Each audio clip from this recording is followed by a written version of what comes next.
First and foremost, everyone knows that I'm a North Carolina fan. Everybody knows this. So I'm going, there's going to be a little bit of a, I guess you can say, gloat for this episode, seeing as though North Carolina finds themselves as one of the 4 teams in the Final Four. Before, though, shouts out to St. Peter's. St. Peter's, small school in Jersey, did something that never been done, getting a 15 seed to the Elite Eight. And well deserved, man. They did their thing, man. They beat. It ain't like they beat scrubs. I mean, you make it to Elite Eight and you're a 15 seed. That means you had to beat some people. They beat Kentucky. They beat Purdue. They beat Murray State. That was on fire this year. They did their thing. They just ran into a buzzsaw that is North Carolina. But shouts out to St. Peter's, man. They definitely deserve their shout out. They definitely deserve to make it. Seeding is important, clearly, but sometimes you're not. Sometimes you click at the right time. Sometimes just because you're a 15 seed, just because you're an 8 seed, just because you're any type of seed, doesn't mean it can't be beat. I mean, look a couple years ago when UNBC beat a Virginia. You know what I'm saying? A 16 seed beat a 1 seed. First and only time in NCAA history. So it doesn't, seeding really doesn't matter. You're in the tournament at this point. It's a ball out. So shouts out to St. Peter's. But let's talk about the Final Four. The 4 teams that we have in the Final Four is Duke, North Carolina, which is actually the first time in both programs' history that they have seen each other in the tournament. And then on the other side, you have Villanova and Kansas. So I'm going to break down each team, how they got here, predictions, this, that, and the third. Let's start with Duke. As we know, this has been Coach K's, farewell tour. This is his last season coaching, and Duke came into the tournament with a lot to prove. Clearly, as a player, as an organization, you don't want arguably the greatest college head coach of all time to go out with a loss, and they've been on a run, man. Duke has one thing that we questioned about Duke was, can they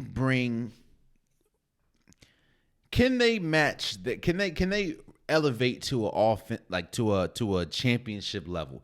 You have great players. You have Banchero, you have Wendell Moore, you have some really good players, but can they elevate their play to a championship level? Their defense, they're a really good defensive team. The only problem is there are times when their defense wanes. There are times when their offense wanes. They're not the best offensive team, but they've played well. I mean, they've beat everyone they had to beat. They beat Texas Tech they beat Michigan State.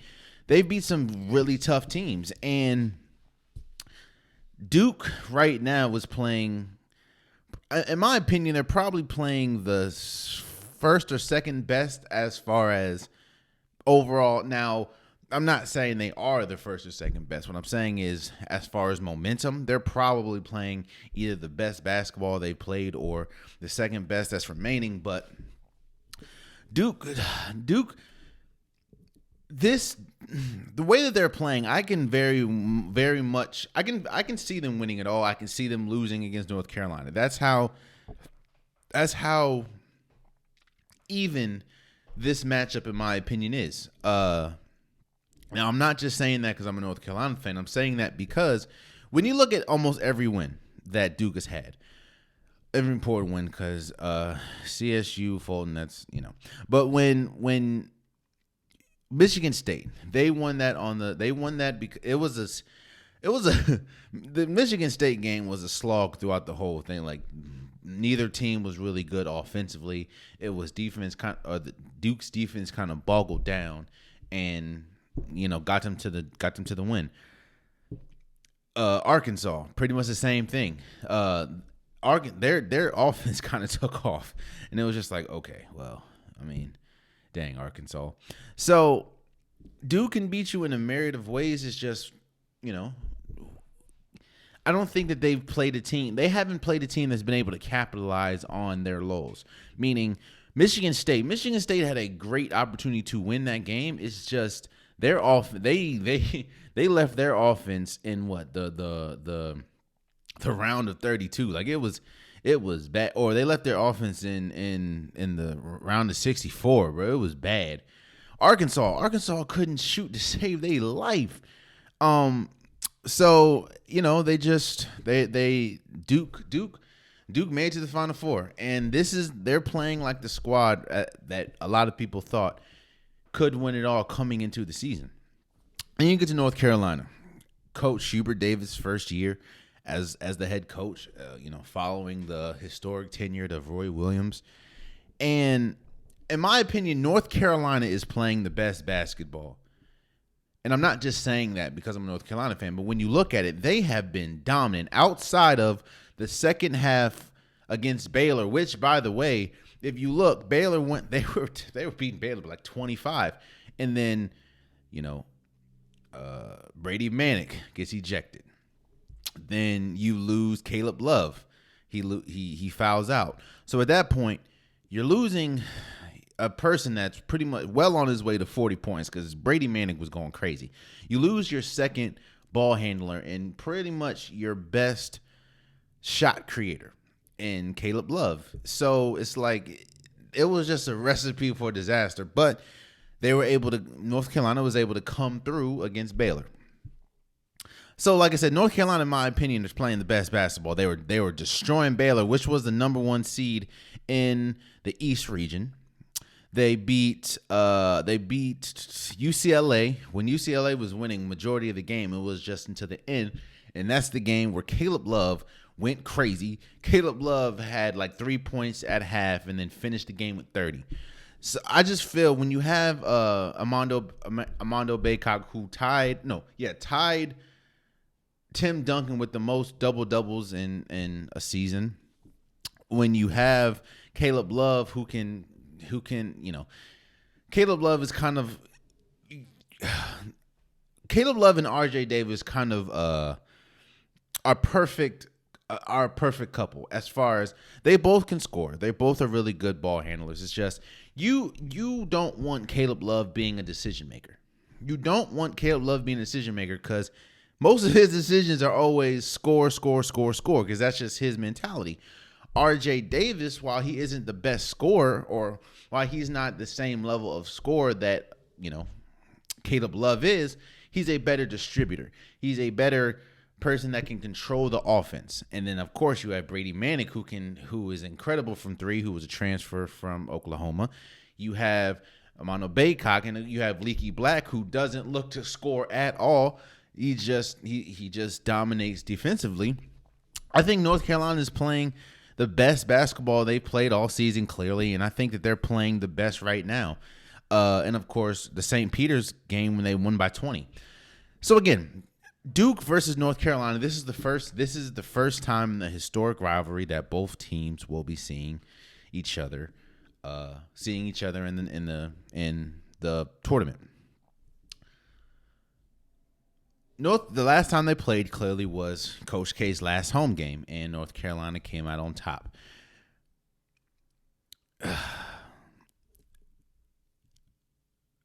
I can see.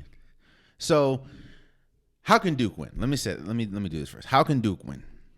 Duke can win by controlling the tempo of the game, coming defensively, because you have, when you have Roach, who, their guard. When you have AJ, you're going to need to control the tempo. You're going to need to slow down Caleb Love. You're going to need to slow down RJ Davis, and you're going to need to match. You're going to need to You need to get Armando Bacot off the board.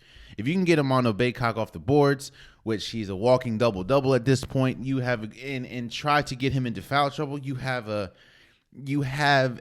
recipe to win. Also, while more than likely they're going to put Leaky Black on Banchero, Leaky Black is 6'7", Banchero's like 6'10". So it's like you're going to need to – Banchero clearly is going to be a lottery pick in the draft. you're going to need to win that battle. But this is an historic. This is the first time ever, again, in this historic rivalry. In my opinion, the best rivalry in sports. So Duke is going to have to control the tempo, and they're going to have, especially defensively, and they're going to have to get Amano Baycock into, because Duke is a springy team, but they don't really have a player that can match, Amano Baycock. So going to get him into foul trouble. North Carolina's side, how they can win. Caleb Love's going to have to continue his hot streak. Also, Amano Baycock's going to have to stay out of foul trouble, because what North Carolina does is they like to play about a 5 or 6 man rotation. One, Amano Baycock comes off the floor. They don't really have a second big that can kind of, steady the ship. And that's one thing that North Carolina's always had. They've always had at least 2 bigs, Hicks and Kennedy Meeks. They had Bryce Love and Kennedy Meeks. They've always been dominant with the bigs. Outside of Amano Baycock, while yes, you have Brady Manning, he's more of a stretch. He's not really a big that's gonna just, he's gonna work down low. No, he's a stretch. He shoots almost like 45 or 50% from the 3-point line. And he's not the best defender, but he will light it up from offense. So Amando Baycock needs to stay out of foul trouble. And I think that if North Carolina can control the pace, because what North Carolina wants to do is, of course, go back and forth. That's kind of what Duke wants to do as well, but North Carolina kind of plays it at a better pace, especially at how they've been playing this point of the season. That's the keys to winning. Now, of course, now I'm going to put my bias in it. I'm going to say North Carolina wins this. While yes, I think that, well, I'm not going to say there's more motivation for Duke, because you're trying to make it to the national championship, so there's motivation everywhere. But I do think that North Carolina is playing their best basketball. And again, as a North Carolina fan, I didn't see how they were going to beat Baylor, even though Baylor did, a couple of their players were injured. Baylor is a better team, especially offensively. So was UCLA, better offensive team than Duke. I just feel if North Carolina comes with a defensive mindset, they can win. And I think that they're going to win. I think North Carolina, which is the lowest seed remaining, of course, because they're the 8th seed, I think North Carolina makes the national championship. And as to me, as a fan, that's still crazy to say, seeing how this season went, some of the big losses that North Carolina experienced, and being in a I think arguably the toughest region, which was the East, because you had Baylor, you had Kentucky, you had UCLA, you had Purdue, and if you look. Baylor has players that's going to the league. Kentucky clearly has players that's going to the league. Purdue has a player in Ivy that's probably going in the top 3. So I just, I thought it was going to be tough, but North Carolina's here. So I have North Carolina beating Duke in a very close one, probably 75 to 71.